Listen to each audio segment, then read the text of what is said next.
Okay, hello everybody. Thank you for coming to the third scientific workshop organized in parallel of FIRA. Thanks to come so numerous for real life, and thanks for people who join us remotely using Zoom.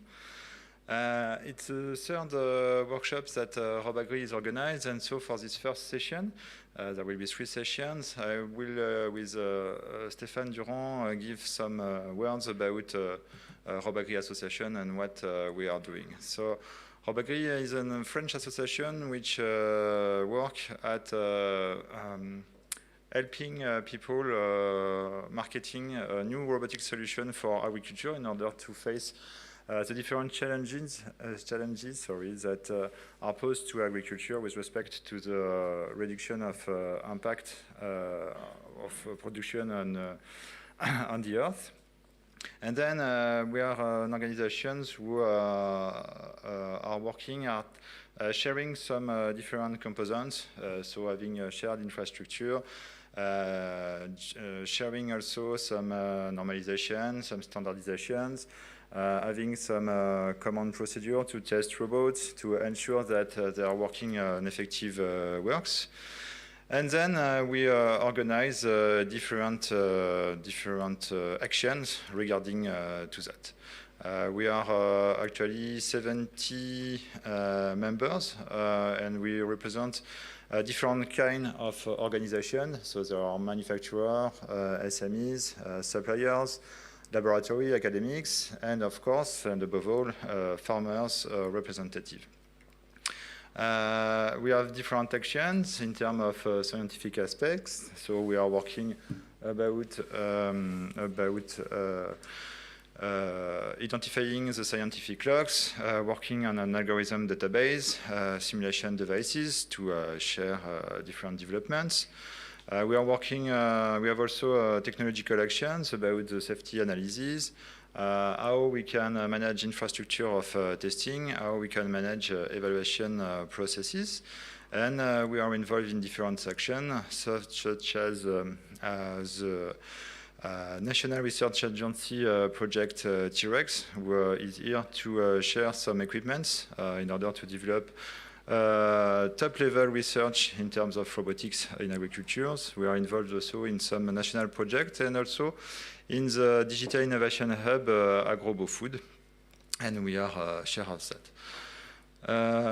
We are coming from all fronts, and we are working about sharing our expertise in different kind of areas, especially here for the research aspect. We are working at a national roadmap for research in order to share as much as possible, all the new developments we can have in order to permit the robots to make an efficient works for both agriculture and environment. I will let Stéphane present some of accurate actions we had recently. So, Stéphane, which... Ok, thank you, Roland. En fait, t'as vu, c'est parti là. Ça, non, c'est là, c'est là. C'est celui-là, ok. C'est celui-là que tu regardes. Et tu le fais avancer. C'est là. Okay. So thank you for joining this workshop. So as you understood, Roland is a scientific manager, the director for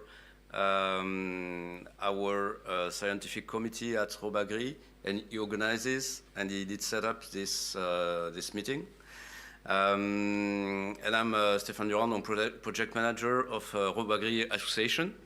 What I want to say, the main important thing about RobAgri is that we decided 4 years ago to join different actors from the sector, and in fact, so it goes from the machinery sectors, from the labs, also applied agricultural, applied research, and going through the farmers, which is really important for us because that represent the needs of the sector.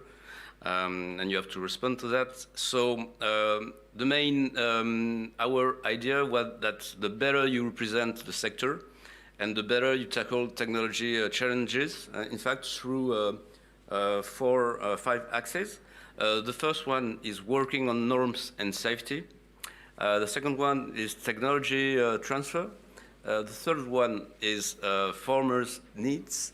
The fourth one is testing and assessing machines' performances.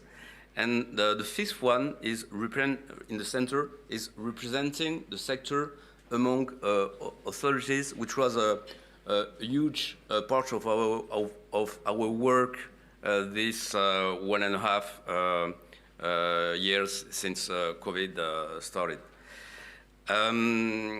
So I'm going to show you briefly some example of what we did in our working groups, and telling you RoboAgri is an open association, and you can apply whenever you want. We've got norms for safety and regulation. So we did work on a common guidelines for risk analysis, and so we did this on a joint project, and then it at the disposal of the association members. So this is the spirit of the association. We work together and we set up knowledge and methods, and we share them together. Second one is common work on machinery directive 2006 and ISO 18497, and we have working groups with AXEMA on this side, and the team leader is Nayo with AXEMA, and we are represented during these years, we were represented at the SEMA on this topic. And last, we work with the French state to test and to make it possible some days to cross small roads, in the fields, because so far you can't, as you are not an homologated vehicle. So we got also some action to make it possible some days to do this, and we were reported in a French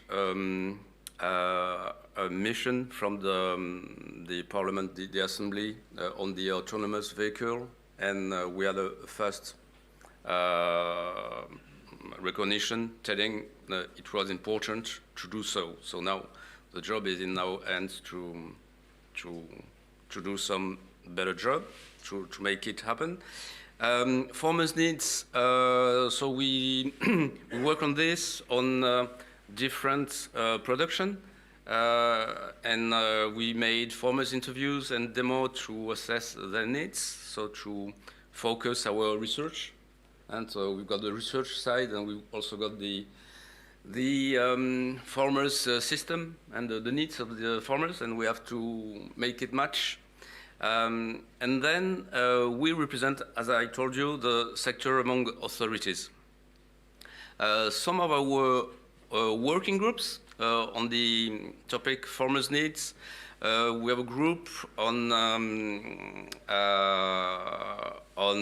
grain crops, which is has to imagine efficient farming systems for the future. And we've got one of our members present here, David Erizo from Unilassal, that leads this group.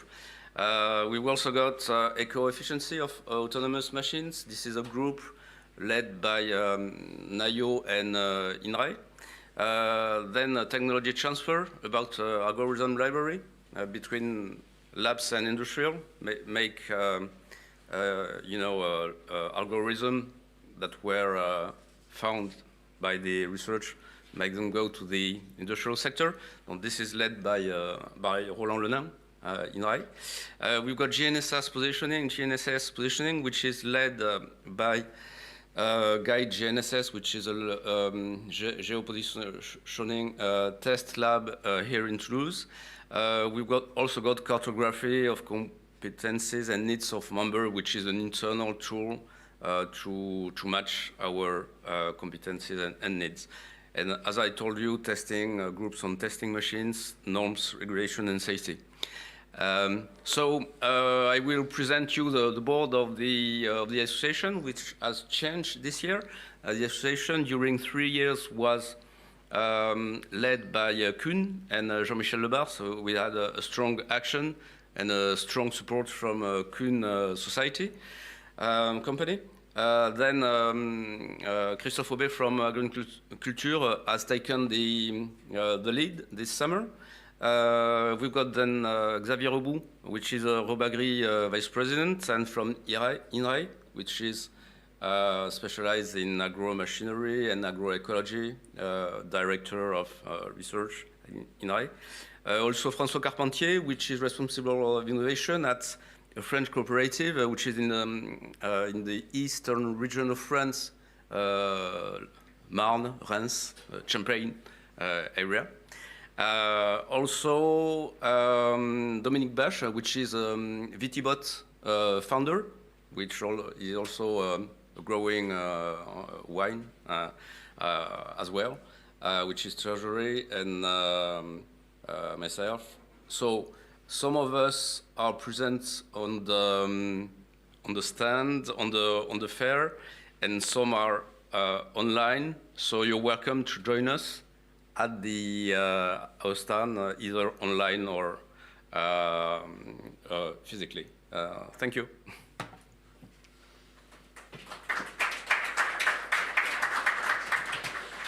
Thank you. And in these activities, Robagri is also organizing some scientific session in order to share the last advances in robotics in the framework of agriculture. And we will have 3 sessions, one today, one tomorrow afternoon, and one Thursday in the morning at 9 So it's time to start now with this first session. The objective of this first session is to investigate some advances in the framework of mobile robot, of robot adaptation with respect to the variation of context and environments that we have in the agriculture area. And first of all, we invite our first speaker, our keynote speaker, who is Spyros Fountas, who will talk about agriculture robotics for field operations. Please come ahead. This is yours. Thank you. Hello, everyone. Thank you very much for the organizing committee and the scientific committee for this invitation. I'm very pleased to be here to give this talk about agricultural robotics. I just want to say that I have started working in agricultural robotics. My first project was exactly 20 years ago, in 2001, when I started doing my work at Copenhagen University in Denmark, and we had our first robot it was a weeding robot for Christmas trees. Now it's very, common, it's Christmas time. So we just developed it. That was funded by the Ministry of Environment in Denmark.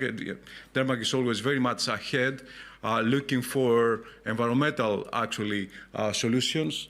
And we're just dreaming when this will come in practice, when we will see robots and farmers are using them. So it looked like a utopia 20 years ago. I think we're all very happy to see like a hall here full of commercial robots. So we see how much things have changed in 20 years ago. So just talking to farmers 20 years ago about robots, they were just laughing, actually. They thought it will not happen in 10 or 20 years' time. You see how much the things are changing. And actually, some of the farmers, I remember, were giving some talks about some of our robots at that time. And they were just joking that, if authorities are looking at the robots doing the work themselves, they say the authorities will not give subsidies to farmers because they will not do a lot of work. But of course, farmers have to do a lot of work. They have to supervise. They have to do a lot of work with the robots. So here we are. Today I'm going to discuss a little bit about what is the state of the art, would you say, or what's the future needs for agricultural robots today. My presentation is going to be mostly about looking at different field operations. We're going to touch about weeding, seeding robots, disease and insect detection, spraying, crop scouting, harvesting, plant management, multi-purpose. The purpose is actually to say what's the state of play and which are the future needs. This is, I think that would be the most interesting part. Then I'm going to give some examples of some of robotic solutions actually that we've been working in our group in Athens, based on some of the European projects we are participating. And finally, we're going to discuss about the need of AI for robotics, also with some of applications we've been working on. Why agricultural robots? Of course, we all know that agricultural labor shortage is a very important issue. And there is actually raising wages of agricultural workers. Just going to say that this is not a problem only in Northern Europe or North America, but even in countries which is not so expensive to work, like Greece. So this year, for example, I have a small farm with olive oil, so we're trying to find people to harvest our olive trees this year, but it was very hard to find actually workers.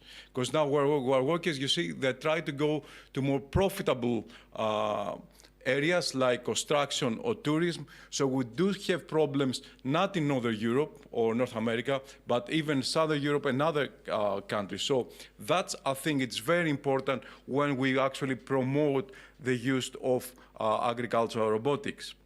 Occupational safety and health, it's always an issue. We see many casualties every year using ordinary tractors. Strict environmental laws. As I said, 20 years ago, the Ministry of Environment in Denmark funded this mechanical weeding robot. I think with the Green Deal, actually, initiative from European Commission, 2030, we have to reduce 50% of the chemicals, 20% of fertilizers. This will actually be a great opportunity, great future for agricultural robotics and agricultural technology in general. Big data in agriculture, of course, is going to be very important to deal with all of this data. And real-time, on-the-edge decision-making, I think it's very important to increase the speed and time. And finally, we have to be able to carry out complex field tasks, which is incompatible with traditional machinery. So as I said, the majority of my talk is going to be based on the ag-robofood that we are participating. So Ronald just also discussed before that also INRA is part of this. It's a big project for digital innovation hubs. It's to meet people and make the community, but because of COVID, we didn't, for example, we don't know each other. So that's always the problem. So for this project, our group is responsible also to map which are the actual needs and where we stand together. So actually we did this mapping and we published this paper last year. So it's co-authors are from Agricultural University of Athens. Some of my other colleagues are actually participating in the call online. Then we have Christopher Santos from Fraunhofer and Eric Peckerit from Wageningen, who's also in the room. So, of course, this is published last year, so you may see 1 year of some gap. So some of your future needs, you may see that have already been filled, because things are moving very fast.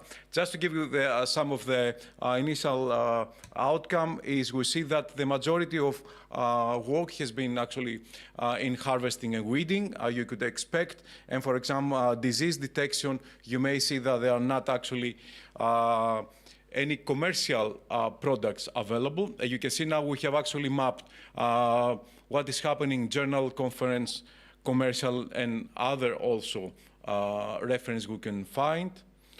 Another important outcome was which are the most studied and applied crops and as you can imagine, high-value crops as the most well represented. So, and this is strawberries and grapes actually were the winners for having the robots working in their respective fields. So now I'm going to say one of these operations quite briefly, stating where we stand and which are the future needs. I think the future needs is very important. Actually, when we design new robots or when we design new projects. I just want to say that we actually we had prepared one Horizon project 2 years ago. Hopefully it was successful. And to see where we stand, some of our colleagues, he came actually here to FIRA conference 2 years ago to see where we stand. So we got a lot of good insights what is happening so to design our future project. So why weeding robots? Of course, weed management, it's more or less more than 40% of labor effort, especially in organic farming. Herbicides with high environmental impact, and if we don't do good weeding control, we may lose 60% of the yield. Which are the state of the play? So we have mechanical and chemical weeding, and of course there are many commercial weeding robotic available. This is the most actually well spread area. So you can see that we have actually managed to have up to 20 millimeters accuracy in some of the mechanical weeding. And for the chemical weeding, actually the detection is very high. It's more than 90%. You can see up to 98% it has been recorded. So future needs for that, so we have to increase the working area and the working speed. That's always the case. If we want to replace robots with humans, working speed is always the case. Of course, things are moving from year to year, but we still need a few years to come for that. So early weed detection is important, generalization capabilities. So it would be ideal to have a robot who works with more crops and more weeds, not only one robot for one crop and one weed species or category. Compatibility with novel, more sustainable, environmentally friendly crop and systems, as I said, to also deal with the Green Deal initiative. So seeding robots now. Why seeding robots? Because we need accurate plant densities, contribute to high yields. And precision seeding is gaining a lot of ground. The last year, actually, many seeding companies is putting a lot of money for precision seeding. Shows the state of play. There are some examples of limited research, still, and prototypes focus mostly on cereals. They have actually presented 90% accuracy and 5 centimeters errors.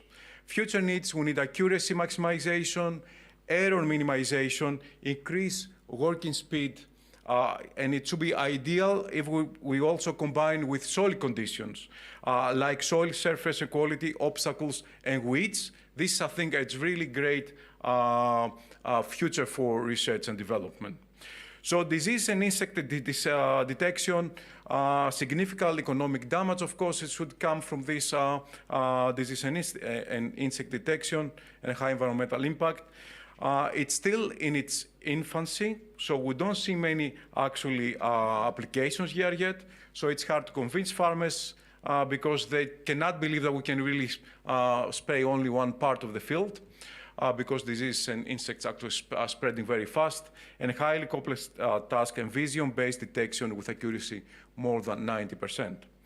So here we see some of the examples of some of the accuracies. We really, everything, it's very well, highly, actually, the accuracy is quite high. And we can see like the second is like an example, for example, with one insect, but we don't see many work with insects so far. So future needs, we need real-life image disease data sets, high, robust, and accurate solutions.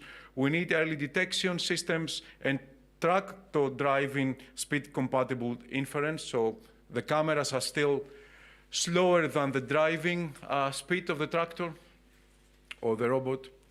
So crop scouting, this is for plant vigor and for monitoring, as well as phenotyping. That's another area of huge, actually, attention. Has already been taken and will also come in the future. So the state of plates, we focus mostly on orchards and vineyards, looking at vegetation indexes, crop volume, plant traits. They use costly sensors, various immature solutions. So future needs illumination invariant measurements is always something that we can actually face, and we here cope with occlusions, especially in fruits and grapes, big data computing, automation of data processing. Now, harvesting robots, it's a labor-intensive and repetitive task, harvesting within a certain time slot. And here we don't have to forget, of course, before we're talking about climate change, maybe now we have to discuss about climate crisis. We see so many incidents every year. Another great, actually, future for agricultural technology and agricultural robotics to deal with climate change/crisis. So the majority is about bulk and selective harvesting robots.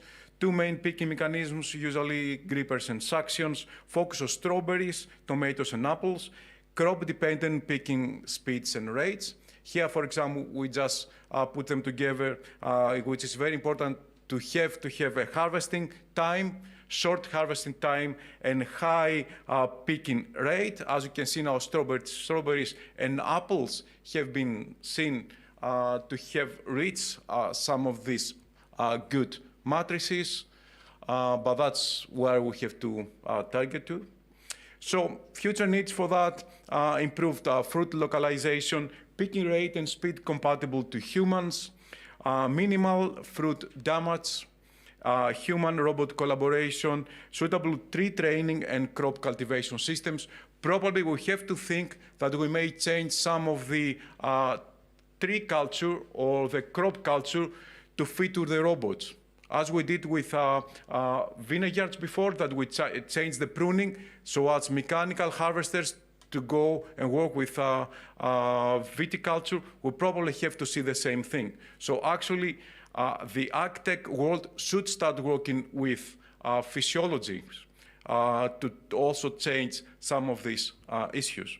So plant management robots, pruning, thinning, de-leafing directly linked to fruit quality and yield.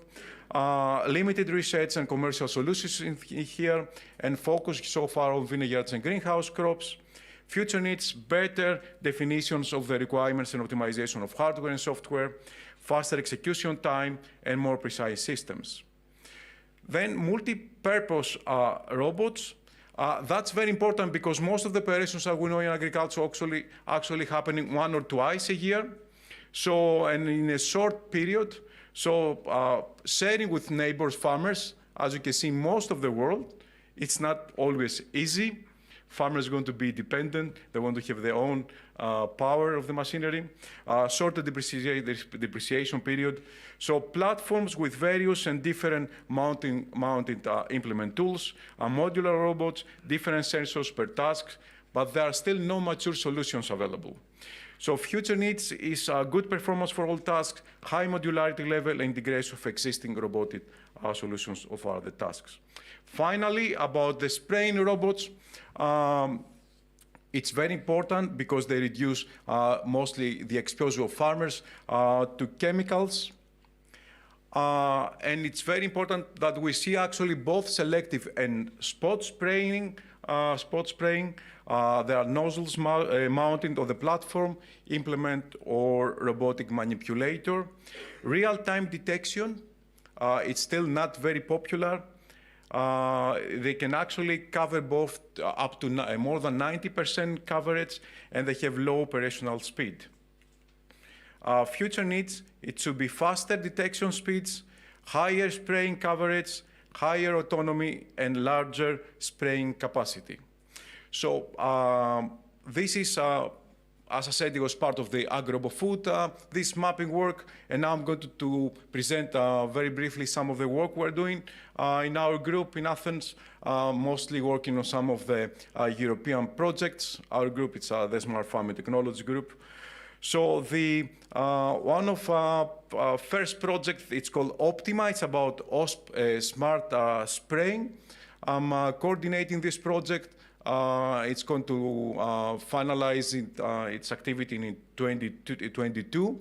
Here, actually, we're working on, we have developed an intelligent spraying control system. So we actually used both the spraying density estimation, and we developed an intelligent variable rate application across the sprayer, actually implemented PWM implementation from precision spraying and nozzle level accuracy. So we actually we have been able to give different pulse to its nozzle, different dose and different actually quantity. And then we're working again with other partners. For Wageningen, he developed a plant disease detection system. We're working on vineyards, apples, and carrots. And here is one of the examples in Italy that they have actually implemented our intelligent spraying control in one of the vineyards. In carrots, we also have INRAE is a partner working with carrots, and it's also quite successful. So another project, it's we actually were partnering in one of the innovation experiments under the agro-food again. So here our aim is to develop a robotic platform using an olfaction system meaning a smelling robot. And here our application is on alpha-toxins on maize, corn. So we actually did a lot of training in the lab with the help of plant pathologists. So we did a lot of training of the algorithm, and then we found the peaks when the alpha-toxin is there. So we did artificial inoculation in the field, and then we used, here we used this robotic platform. So we actually, we had a robotic olfaction system, spot spraying. So we actually implemented a very small miniature spraying, actually micro spraying implement. And then we did the sensor fusion system, and we did also the first applications. This, I think, it's another interesting area of research. And then we are just working in some other projects. Here is another Dionysus robot we have in the lab that we actually mounting some micro spraying. As you can see, it's not so optimized. The drift is quite a lot. So we actually trying to find the best way of minimizing the spraying drift. Then we're working with, also compared with conventional sprayers, also with drone sprayers, and we try to see which is the most optimal way of the spraying optimization. And then the other project where we are involved, it's ropes for crops. That's the project I said that some of our colleagues came into FIRA 2 years ago to see what's the state of the art. As I said, it was successful. We got a lot of good information and where we stand. So my colleague Yanis came here. So here, what we are doing here, so this coordinated by Wageningen research. It's Fritz van Evert is the coordinator.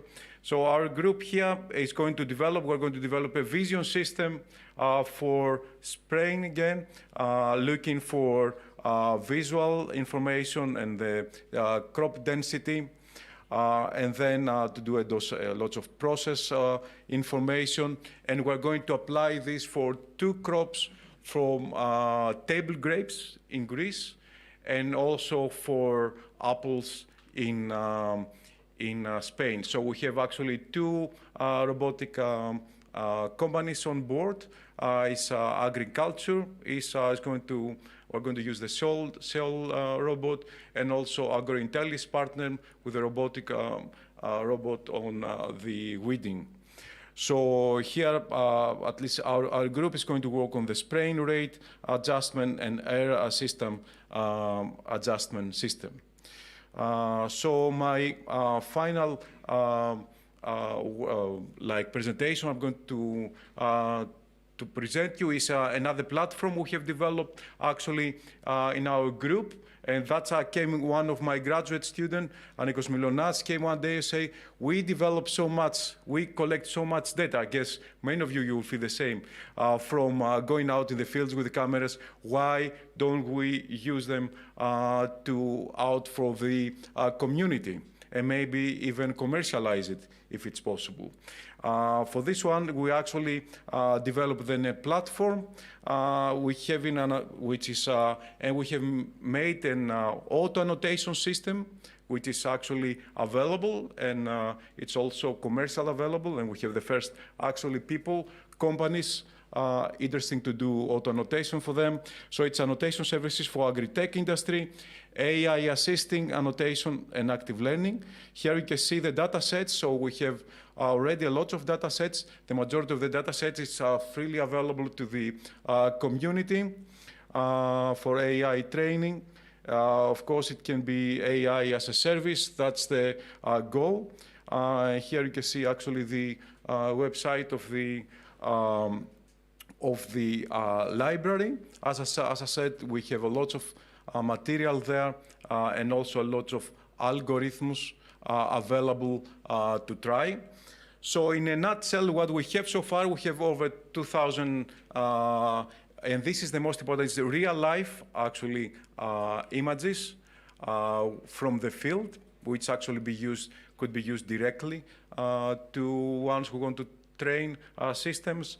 We have more than 100,000 annotations.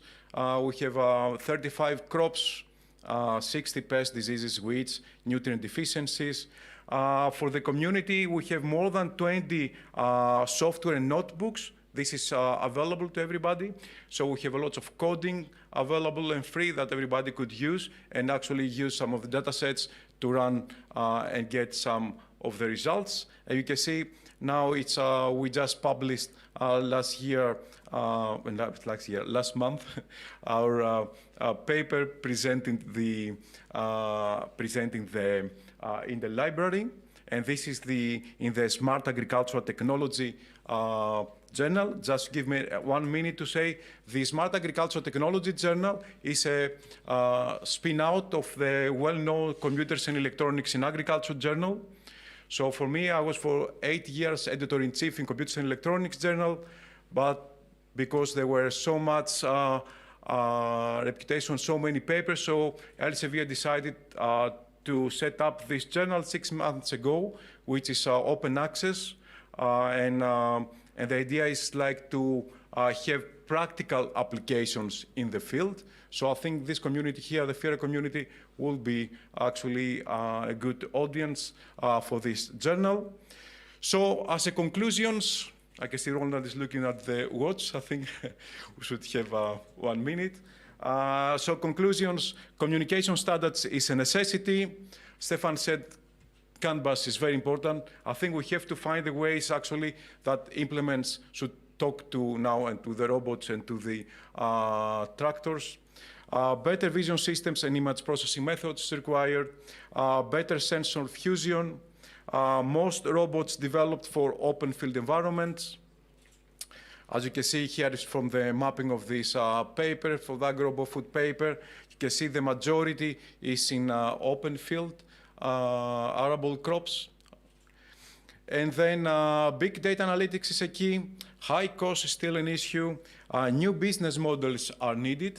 I think it's coming to become one of the most interesting part.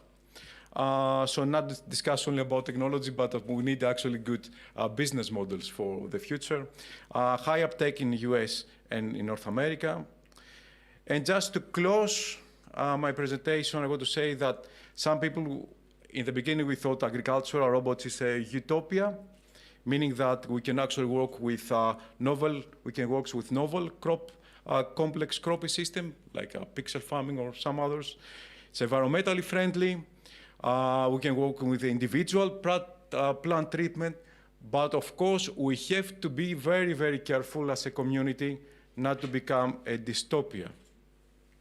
Dystopia, that means to work only with monocropping, and monocropping also means a lot of loss of biodiversity.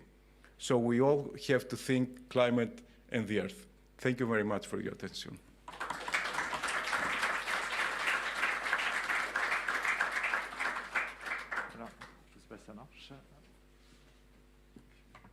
Thank you very much. Is it working? Yes, perfect. Well, we start a little bit late, but you respect perfectly the time. So we have time for some short questions. If anybody wants to ask questions, do not hesitate to rise and... Okay, Davide. Hi everyone, Davide Rizzo in Ilasal. Thank you for this very nice overview. What about China? Thank you. Very, very, very good question. And I just want to say again, I'm coming back to the journal I've been editor-in-chief in Computers and Electronics.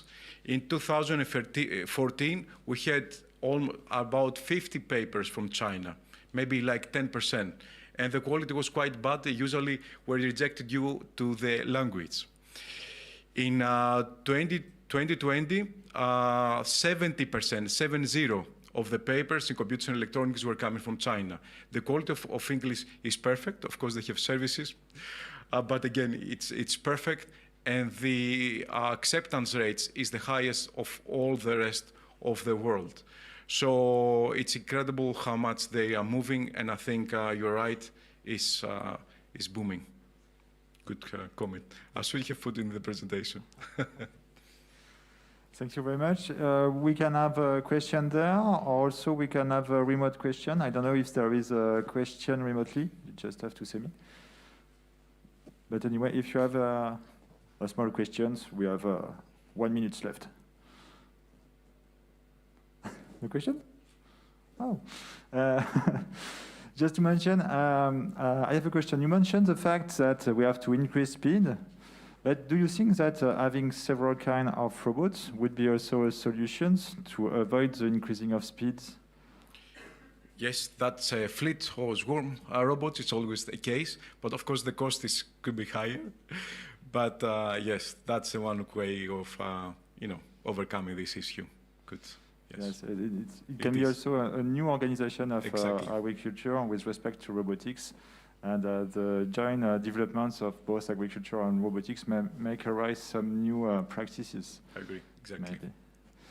So if you don't have any more questions right now, you can also ask some questions after the session. Of course, the idea of the forum is to discuss each other. So you are welcome to ask FIROs and talk with FIROs after the session, of course. So thank you again. Thank you.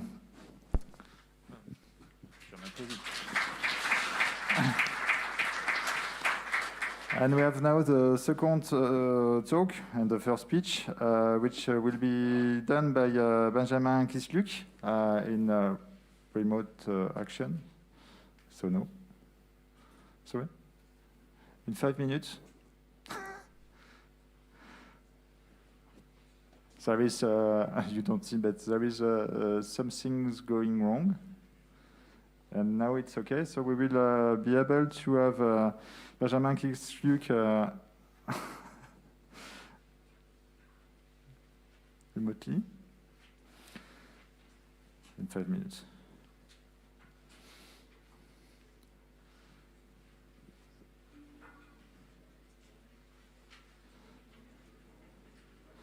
Sorry for this little delay. Donc, en fait, on va pouvoir prendre d'autres questions. Enfin, le PC, voilà, incident technique. Donc, on est juste entre nous. Ça a planté à distance. Donc, vous pouvez prendre dans 5 minutes la parole. Donc, on attend... Sorry. On attend 5 minutes que ça se relance? Oui, 5 minutes. Et on a 5 minutes de questions, si on veut, ou alors d'intervention. Voilà. So if you want to talk a little bit more with Piros,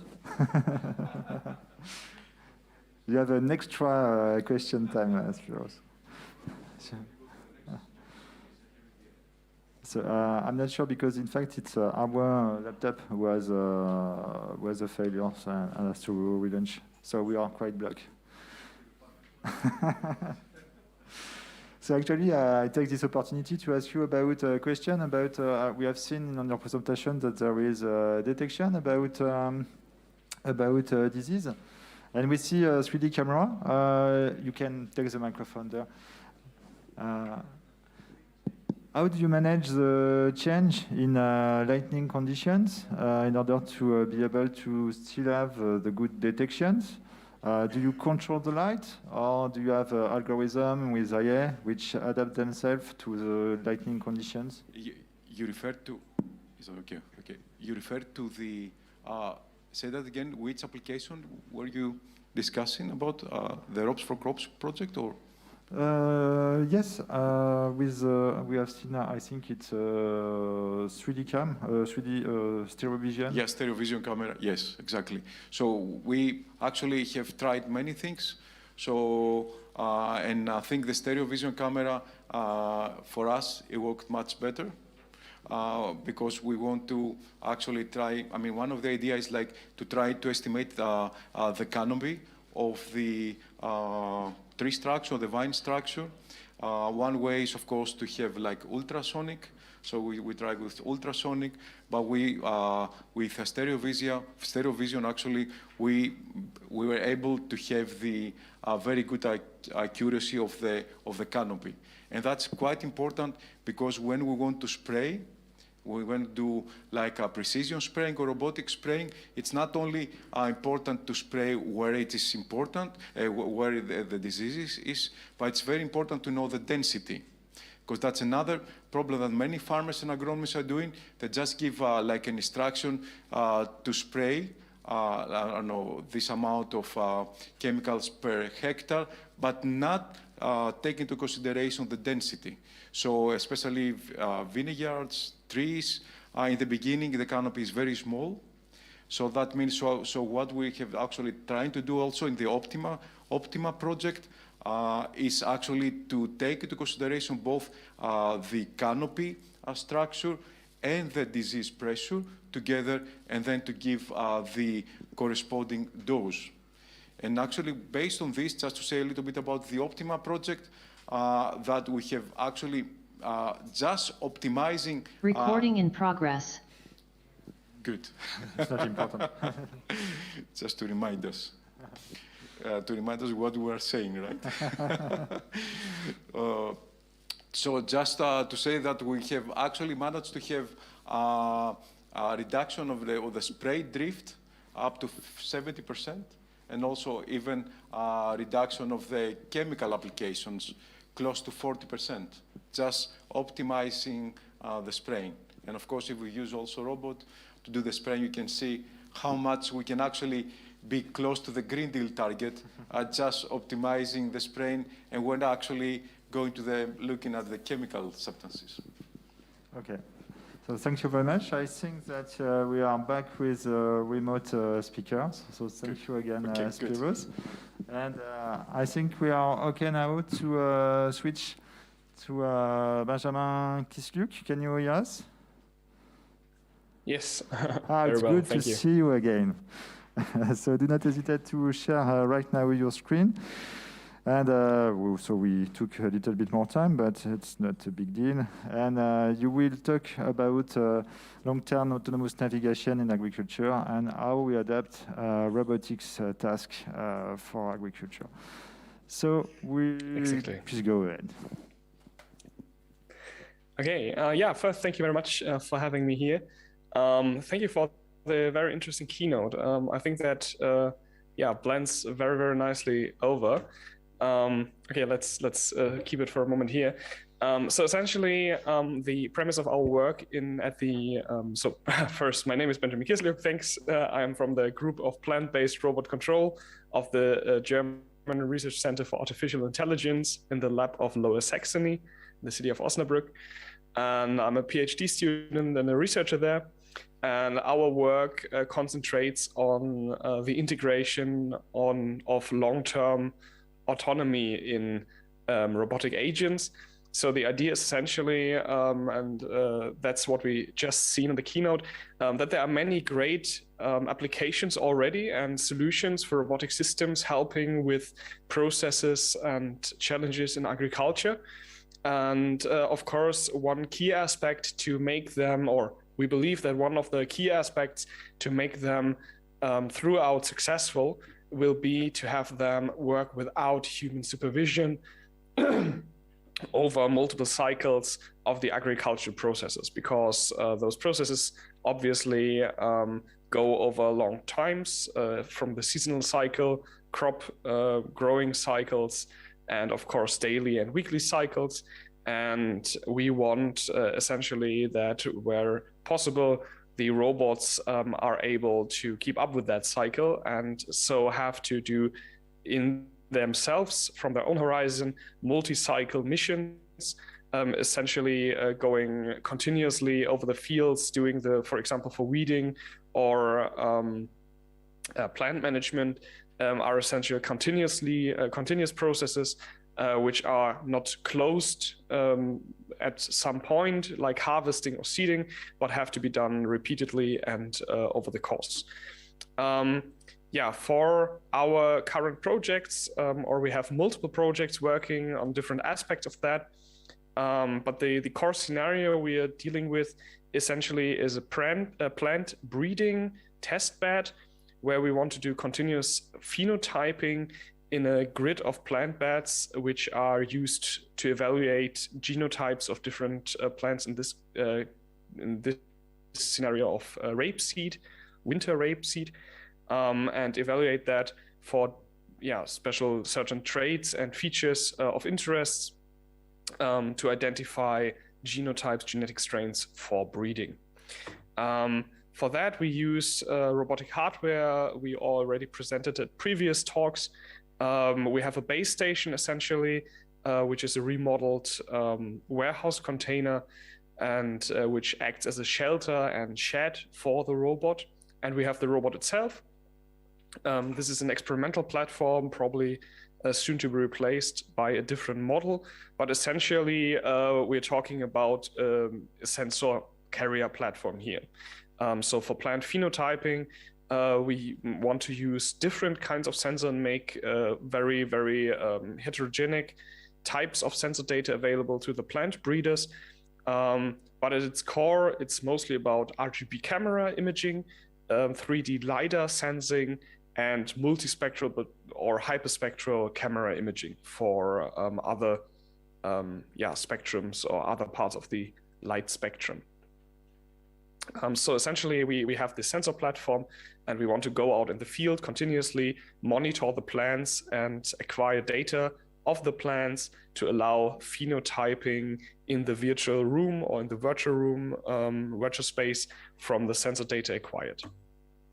And for that, I already talked about the multi-cycle process. Essentially, we want to have a repeatable long-term scenario. And at its basic or most basic iteration, we start with a 4-point process, four-node process, where we have the container next or in the vicinity to the field. We have some kind of headland or out of field space where we have to navigate, and we have the field itself. And so the most basic iteration of many agricultural processes actually, but in this case our phenotyping process, is that we have this charging, this base station where we can charge, where we can upload data, where we have connectivity, and where we of course can update our robot software and do basic maintenance and planning. We have the part where we have to navigate to the field, which can be very, very close, or it could be a bit more far away from the base station. So if you imagine a historical grown farm, for example, as it's very common in Europe, you have perhaps some facilities or some buildings, and they don't have to be directly next to the field. And perhaps we want to have our robot tend to several fields or multiple fields. In that case, we have to consider the robot not being directly next to the field, but have to drive some way to the deployment site. So we have this out-of-field navigation in contrast to the in-field navigation in the field itself. And especially for the in-field navigation in rows or arable crops, we have seen great solutions already. So we concentrate mainly on the first and second part, on the docking or undocking in the and the management of the charging of the base station and charging, and on the out-of-field navigation from and to the fields. Also, as our group is called Robot Control, we care a lot about the overall governance process of the robot. Of course, minding its own health, the plan execution. And in this first iteration, I want to report here today, especially the battery monitoring, because the most obvious, let's say, almost straightforward thing which leads to a robot having to interrupt a mission is its battery, because we have limited capacity here normally. And yeah, in the cycle, we have this very minimal process, or this basic process, where we have the robot going from the docking station to the field, doing its mission, and once it's done, or when the battery is so low we have to interrupt it, we return to the base station to recharge and then resume the mission accordingly. To go off here, we have built up a simulation from drone imagery of our test field. And we, as you can see here, we planted some simulated crops, which can be replaced by more beautiful plant models, but for the technical purposes, these cylinders are quite fit. And yeah, why in simulation? Of course, the first reason to do that is to have it a bit easier to start with more controlled parameters, but essentially it's about reproduction. We want to, or reproducibility. We want a multi-cycle, long-term autonomy setup where we can achieve unsupervised robot action. And so we have to be able to reproduce our environment in order to do meaningful experiments. So we start in the simulation with this minimal setup. You can see the base station, the container in the background. This data is taken from a real test site we have, and represents the real test scenario with the container and the field. But obviously we can only, in reality, we are bound to the growth cycle of the crops. So it's a bit, not so easy to reproduce the exact experiments. So we represented that as a digital twin in the simulation. We have the robot, of course, too. And we start with this minimum viable long-term autonomy scenario, as we call it. So, of course, there are many challenges to long-term autonomy, to multi-cycle missions, more than only the battery.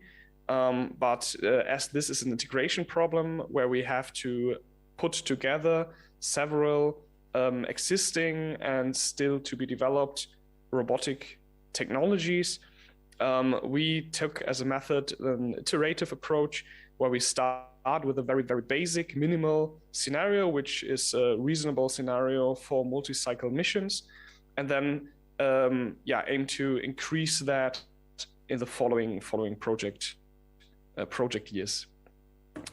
In this case, I want to demonstrate how we imagine that working with a battery. So the scenario is that we do this basic task of being the robot being in the base station, undocking, going onto the field, driving to several locations and doing a 3D scan with a high resolution LiDAR. And of course, in a perfect world, we have a planner which considers already the state of the battery and does an energy consumption planning regarding driving on the field. But in practice, we experience that those plans oftentimes fail for various reasons. And most of them are not even any fault of the planner, but it's due to incomplete information and, of course, changing of the environment. For example, we had very, very different results regarding soil moistness, and thus energy consumption varied very highly. And so we decided to introduce a battery watchdog, which online plans at 2 times per second the return to the charging station and estimates the energy consumption necessary to do that, and compares that to the current state of the battery. So we have a adaptive threshold in the end to decide if we can still reach, or if we have to go back to the battery and interrupt our mission. And also if we sense that the battery won't be enough to return to the charging station, we can still do a graceful shutdown of the current mission, interrupt and go to energy saving mode in order to not have the robot stranded, and then call for human intervention. Of course, in the end, the goal is to reduce actual human intervention as much as possible. But of course, as a safety net, this is very important. So the robot in the end should be able to decide when to call for human intervention, and most of the time be able to recover itself. So I have a video showing our intermediate results so far in the simulation. As I said, this environment was set up by drone data acquired from the real test site, from the real farm. So we could reproduce real experiments there. Of course, the planned bed in reality looks a bit different. And what you can see here is the robot driving on its own. And I'm not sure if it's big enough to see, but actually in the windows, and perhaps later on, if you're interested in the recording, you're probably able to see that here in the terminal windows, we can see the actual monitoring of the process. So we have this plan, which consists of driving to certain positions defined by GPS coordinates and doing a 3D laser scan, which of course is in this case only mocked up, very, very few. And we modeled energy consumption for driving on the field as well as for this 3D laser scan acquisition. In the middle of the plan execution, we change those battery consumption parameters to simulate or to represent changing of environment, for example, because it is raining and the soil is more moist than we expected, or perhaps it was more moist than we expected from the beginning. And so the energy consumption is different from what we expected at planning time. And so the robot has to reach back to the charging. In this case, it's only represented as a patch on the ground where the robot has to return to charge. In reality, this is an inductive charging plate where the robot has to dock to recharge. But unfortunately, we haven't any results here to show yet. I hope to change that in the near future. And thus we suppose, or we plan to be able. Okay, here is mine. I hope you can see it now. Yeah. Okay. Exactly. So so far, we were able to define the minimal scenario, identify some of the challenges we expect to tackle for multi-cycle long-term missions. We are also able to test several of the single applications on the physical robot, but the integration is still planned for the following years. I've already shown you, or we could already show you the plan generation tool, which are done manually, I have to say at this moment. And of course the battery monitoring and execution, as well as the basic tooling and interaction. So far, we worked mostly in the simulation for integration and on the real robot for single solution application. So the next parts of this line of work will be integration on the real robot and do physical experiments in the next season. So over the course of the next spring and summer, especially. The outlook, what we want to do, of course, is integrating the automatic docking and undocking, the transfer to the real robot, as I said, and most interesting perhaps, we want to introduce more methods of artificial intelligence, especially semantic maps and rule-based reasoning, to increase the flexibility of the resulting solution.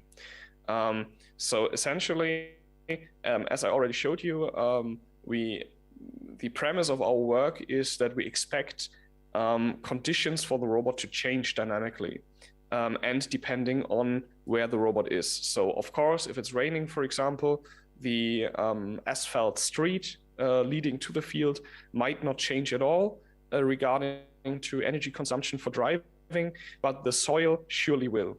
Also, we experienced, for example, on the grassland, the headland before, just before the field, grass, gravel, pavement, soil act very, very differently regarding on dryness or moistness, for example, regarding to driving properties.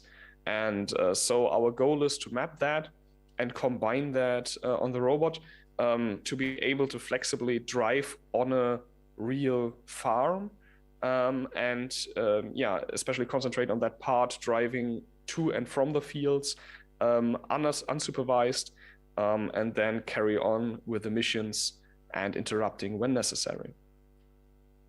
So one of the next parts and the last part is then the online robot health monitoring, the plan execution monitoring kind of included in that.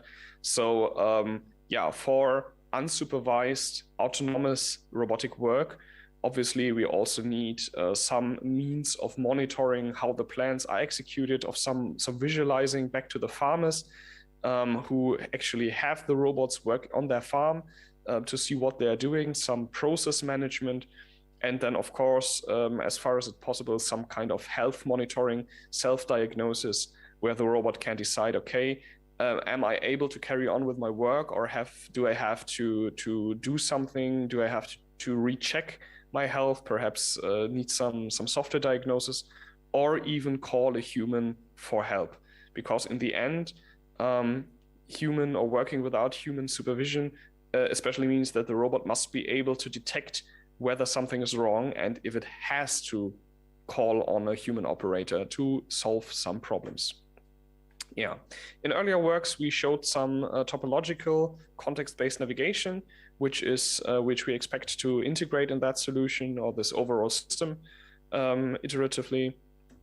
Also, we showed some semantic mapping leading to some semantic, so to means of controlling the robot's overall behavior. So not only the navigation, but also how fast the robot is going, if it should drive on the right or just in the free space, if it has to turn on some warning signal, if it has to set up some implements, some working tools, or if it is in transport mode. And all that kind of information we want to model with a semantic map so that the robot changes or adapts its behavior depending on where it is on the farm. So here you can see an image of the semantic map we modeled from that very farm I showed you the simulation of. But of course, navigation still is our core area, let's say. So here's an example of the navigation coast maps we generate, for example, from this semantic map, depending on overall global conditions like dry or wetness, depending on the rain or some weather forecast, for example. And of course, the basic navigation obstacle map we can also derive from that semantic model. And I didn't look at the time. That's it already. Thank you very much for your attention. And I'm very much looking forward to getting in contact or any discussions or questions. Thank you very much.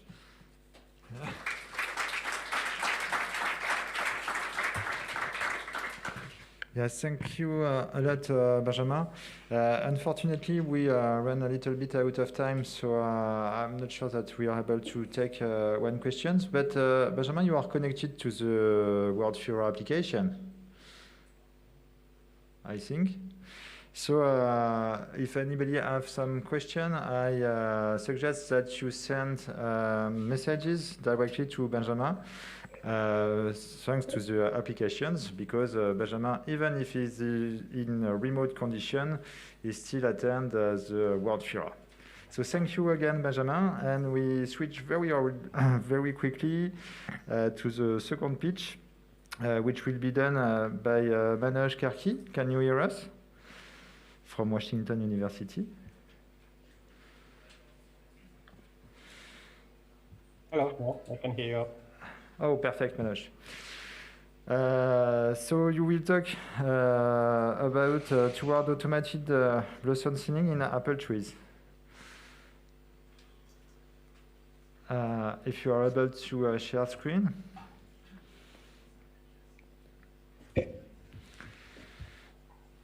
So if you can be a little bit faster than expected, sorry for that, it will be good. So please go ahead.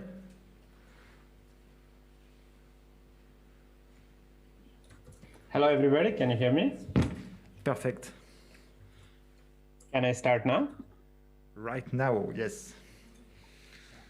Well, thank you, everybody, for being here. My name is Manoj Karki. I'm an associate professor at Washington State University, Center for Precision and Automated Agricultural Systems. This presentation is mainly around a project that we're working on, developing a robotic thinning machine for apple orchards. This is primarily conducted by my graduate student, my PhD student, WFIRA, who couldn't be here today, is traveling right now, and I'm kind of presenting on his behalf.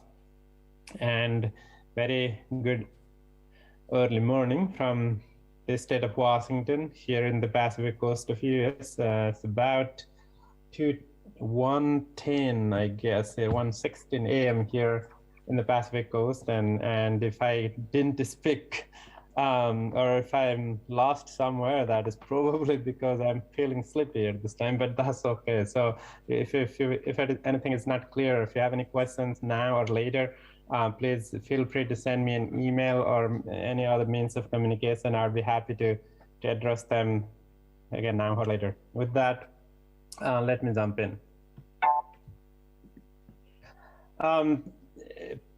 Most of the people in the audience, I believe, would not need any explanation why thinning is necessary in triplet crops, primarily because if we leave all the flowers to set fruit and all the fruit to grow, there will be too little fruit in the orchards, and something that we couldn't potentially commercially market them. Certainly the quality of the fruit, the size, the color, the chemical characteristics of the internal quality parameters such as sugar content and then acidity would not be at the desirable level. And that's why every year farmers reduce the amount of flower they have in these trees, and also do some green fruit thinning so that the desired amount of crop is left in the trees to grow the desired quality and quantity of the fruit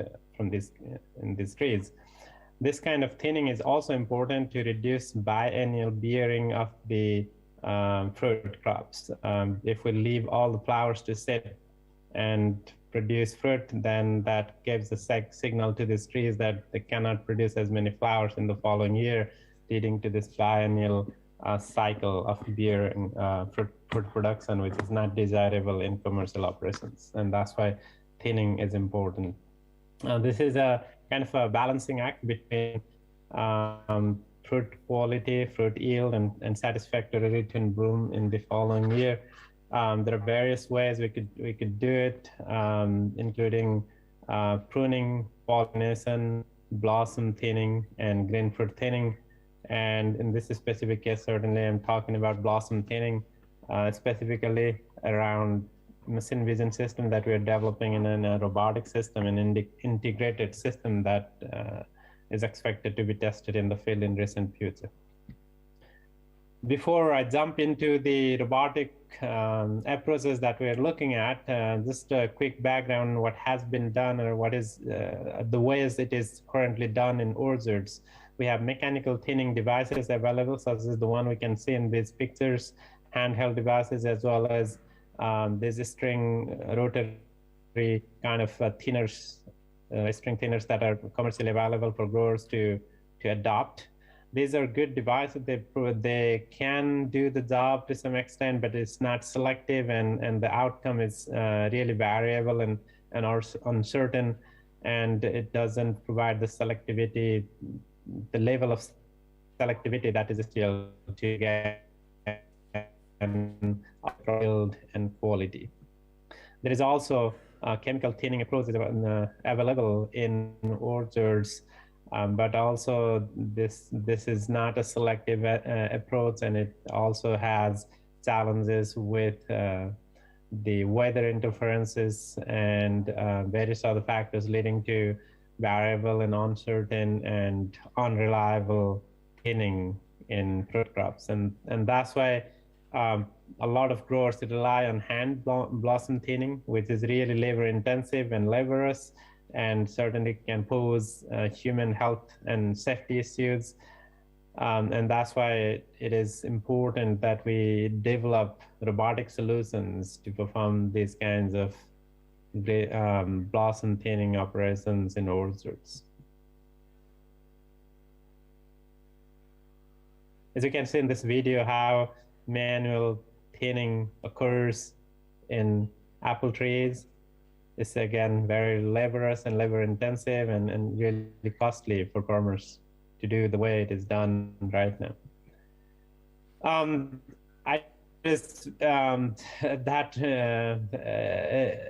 What I'm saying is that it is very clear to all of us working in this space of agricultural automation and robotics is that labor is a longest standing issue. It's getting more and more challenging for farmers to find sufficient number of laborers in work in their agricultural fields, including tree fruit crops such as apples that I'm talking about today. We can see a lot of references around how severe the challenge and the problem is for the farmers in terms of finding enough labor to do the job that needs to be done in these orchards. So the proposed approach here to address this challenge of not finding enough people to work in the field and also to reduce the cost and improve the efficiency and effectiveness of blossom thinning, we're trying to develop an AI-enabled robotic system for a smart selective blossom thinning. And there are two bigger components here. One is the machine vision system that would be developed to delineate flower clusters, look at them and count the number of flowers within clusters, and then an integrated robotic system that would have an end effector, the vision system, and other components such as manipulator, path planning, control, all those pieces together into a robotic system that could be again used to locate and approach and then remove some of the flowers or the blossoms in these orchards. Briefly about machine vision system, we have developed two different kinds of models to detect and count flowers in orchards. Before getting to that kind of details and the results around the vision system that we have developed, I would like to briefly mention why it is challenging and why it is important. As we all know, our orchard environments where we are trying to use machine vision systems are unstructured, and the lighting conditions is dynamically varying. And there are other challenges such as occlusion due to branches, trellis wires, trunks, and leaves. Wind and variable lighting conditions, as I mentioned earlier, would also pose challenges to the effective and robust utilization of the vision system.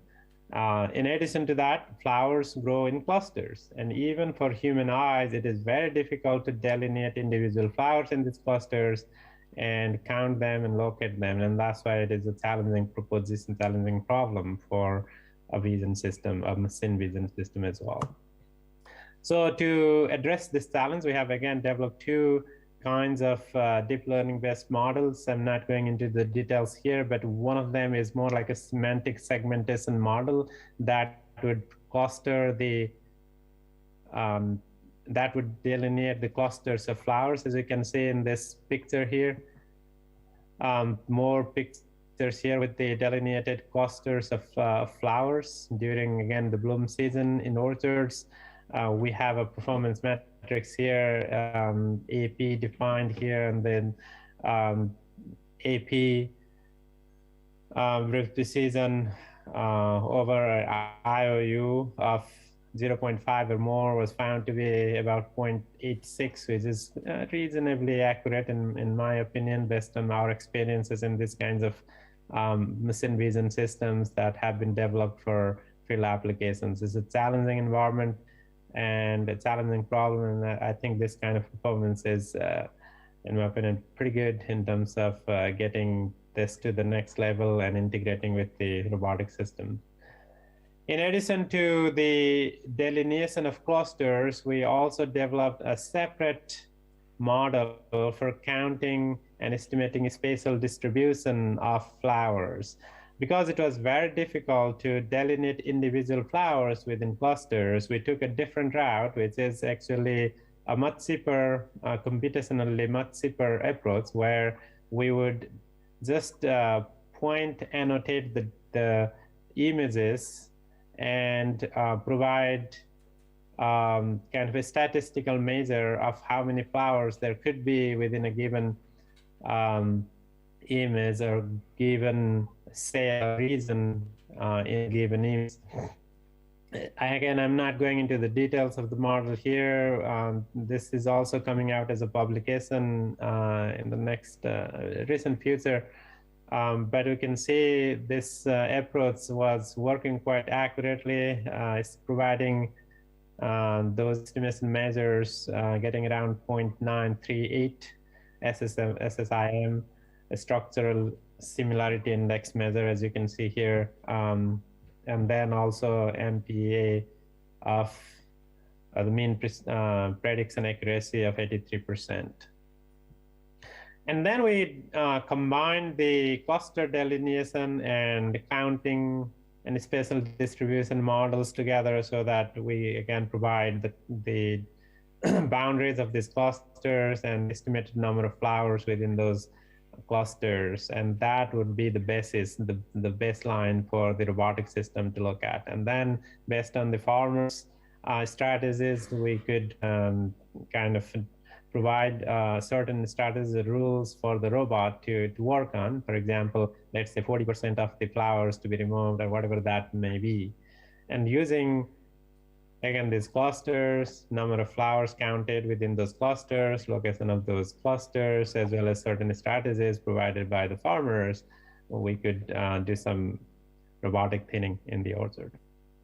In terms of a robotic system and its operation in the field, particularly for this application, we are looking at really constrained working space, environment, and varying canopy structures, and uncertain position and orientation of flowers, all adding complexities and challenges to the robotic system. To address these challenges, we have developed a robotic system using a commercially available manipulator. Many of the people in the audience, I believe, have used this UR5 robotic manipulator. Can bring a payload of about 5 kg with 6 degrees of freedom in it, and to integrate all the pieces into all the components into the robotic system, we have utilized robot operating system. Again, not an unusual approach for many of the audience here, I believe. In addition to the manipulator, the framework for path planning and control and everything else, we have also investigated various ways or the various types of end effectors that could be used for robotic flower thinning.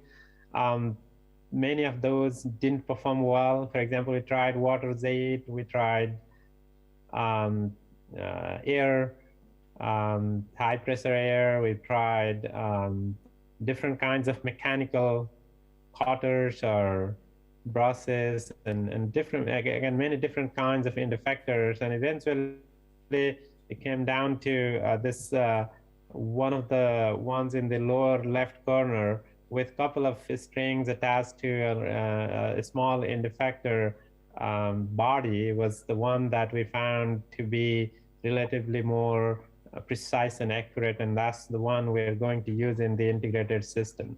Currently, the integrated system has been tested in the laboratory environment to look at flowers and then get to those target locations using the path planning and control strategies that have been developed. And this system, as you can see here, kind of functions the way we anticipate it to function in the lab environment. You can see the simulated manipulator in the ROS environment. You can also see what the camera at the end of the robot is seeing, and then how it is moving and what it is doing. Here is on our right is the physical movement, the physical prototype, mimicking the same thing that is happening in the virtual environment. So that's pretty much what I have. Thank you very much. Again, my email address is here. If anything is not clear, would like to know more about this robotic system that we're developing for flower thinning in orchards, so I'd be happy to, again, get those questions now or later, depending upon the time that we have available today. Thank you very much.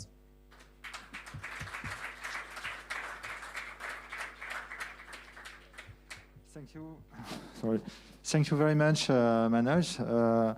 Once again, I apologize because we are a bit late, so we are not able to ask some question right now to you. So if you can stay connected to the application WFIRA, people will be free to ask you some question on the applications. Thanks again, Manoj. And now we have a last talk, which will be given jointly by Sabi Agri company and INRAE with Vincent Rousseau and Cyril Pierre. We will talk about multi-control strategy to achieve autonomous field operation. And nice to see you. And you have the remote control. So thank you to leader. And please go ahead. So you can hear us well? It's okay. So I'm Vincent Rousseau. I'm from Sabi Agri, so it's a manufacturer of electric tractor. And I'm with Cyril Pierre, which is a research engineer at INRAE. So we work together to allow autonomous field navigation and operation with our tractor. And this was done with the FIRA project, so it's a LabCom, so it's a common laboratory between the Sabi Agri and INRAE. So the purpose of the LabCom is to be able to manage, to control our electric platform manually still, and also autonomously, and also to handle different kind of work and implements, because we want to go in different type of cultures, like market gardening, vineyards, and we will also encounter different kind of weathers, so we need to handle all these conditions.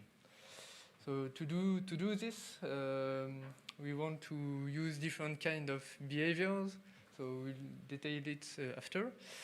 And we also have to create an architecture to orchestrate all those behavior and be able to switch between them. So I will begin with our default behavior, which is the GPS trajectory following. So this is basically a sensor fusion between RTK GPS, IMU, and odometry, and with this precise localization, we need to, we want to follow a planet trajectory. So Cyril will detail all the implementation. So the aim of this behavior is to compute the lateral and angular deviation of the robot compared to the reference trajectory. and to try to minimize this error. And to do that, we use an extended kinematic model that includes the sliding of the robot, because in an agricultural field, it's necessary to take this into account. We also have a predictive control that computes the future trajectory of the robot to prepare the steering angle to apply to the robot when there is a curve next in the trajectory. And we also automatically adapt the velocity of the robot based on the error of the robot to reduce the speed and correctly correct the error. So that's all for this behavior. We also have edge following. So when we are in the row, we want to follow accurately the vegetation. So and when there is a big gap between the rows, we can use an horizontal 2D leader that can detect the row on both sides and be very precise on the row following. So basically, from the 2D LiDAR, we try to extract a list of points that correspond to the shape of the vegetation we will try to follow. And to construct this list of points, we use an algorithm based on the rolling circle that try to make contact with each point of the list.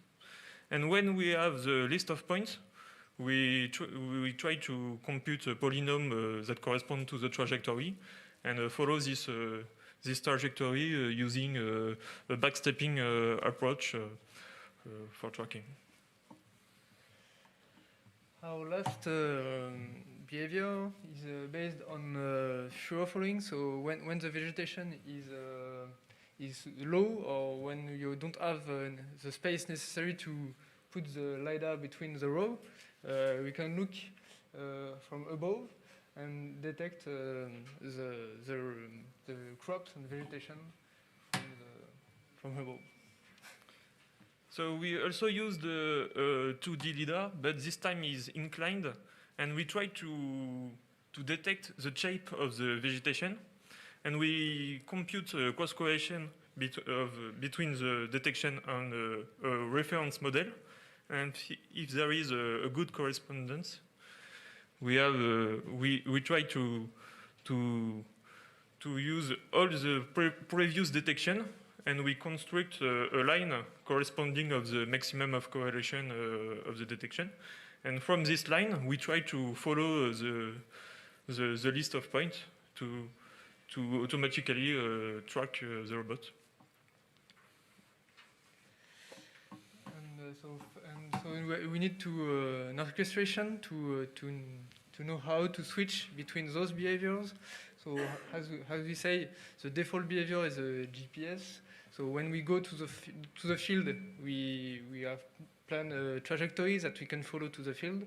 And when we are in the field, we can switch between the appropriate behavior.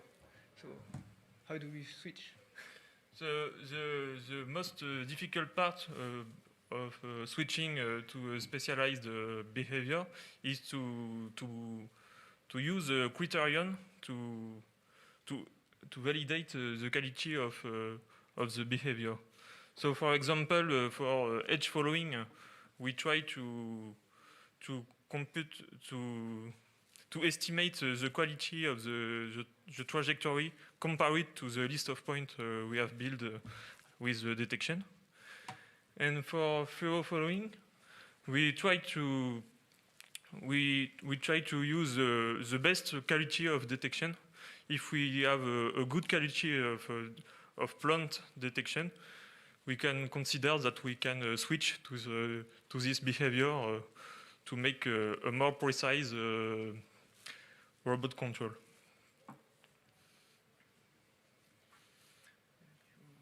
So now I will present you a first experimentation we have done in the INRAE laboratory. So in this experimentation, we try to switch between two behaviors. So GPS following and edge following. So we have a robot that moves following a reference trajectory, but when the robot is close to a hedge, we try to follow the hedge during his trajectory.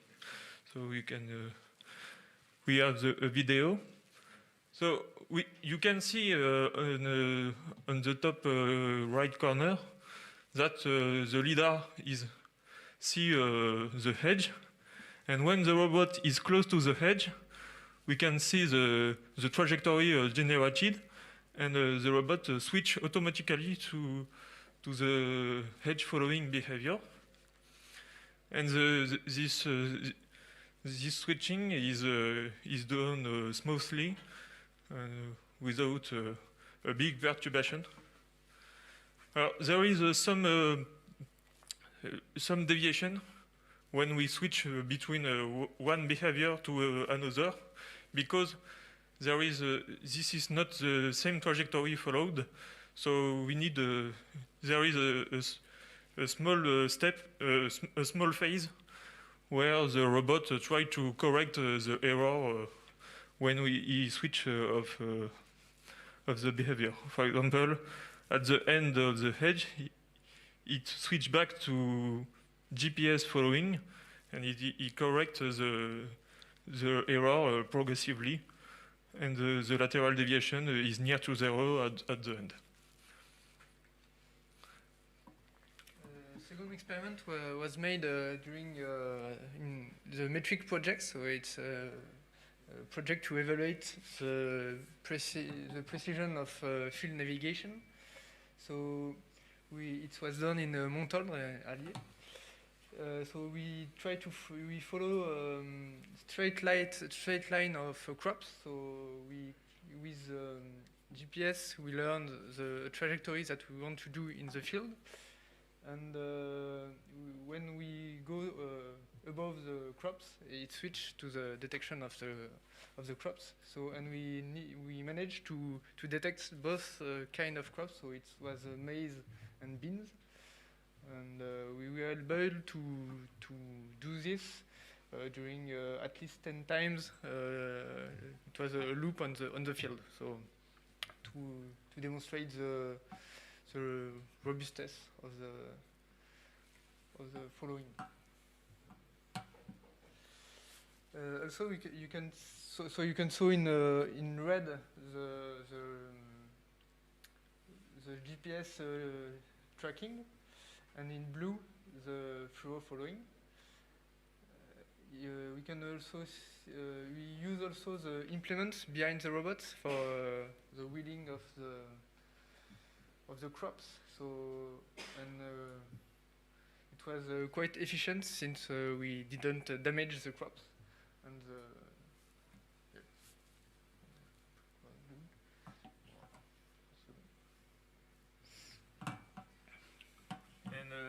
for this last experimentation, it's very similar to the previous one, but this one has been evaluated by the committee of metrics for the metrics challenge.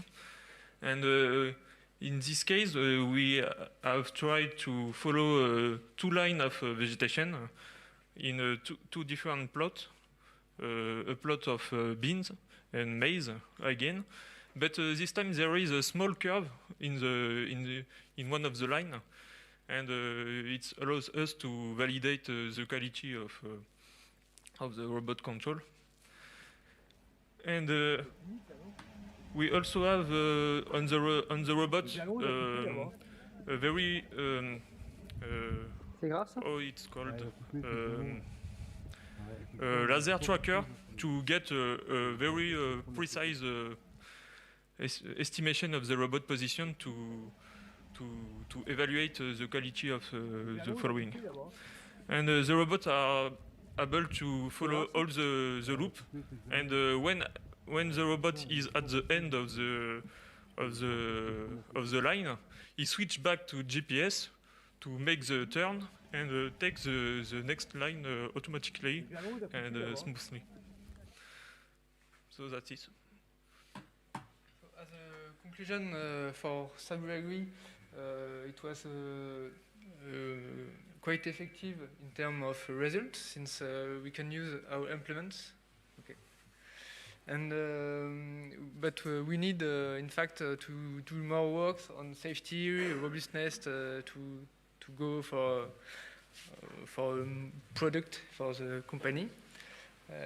And several details. And we have future works. For example, improve the FIRA following because the vegetation is very different. And it needs a different configuration for each vegetation.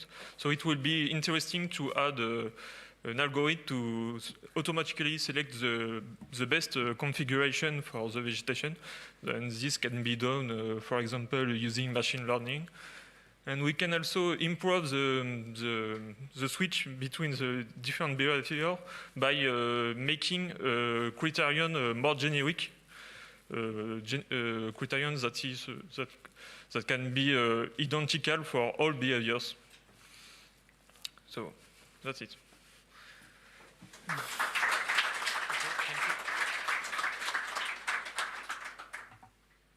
Thanks a lot. Thanks a lot. Unfortunately, we are 15 minutes left. So do not hesitate if you have any questions. Cyril and Vincent are here up to Tuesday, I guess. Yes, and so feel free to ask your question directly to Vincent and or Cyril after the sessions. This was the last talk of our first session of scientific workshop. We will have 2 sessions, one tomorrow at 2 p.m. and one the day after at 9 p.m. So thanks again to all the speakers and thanks to you for your attention and also for remote people. Have a nice day. Thank you.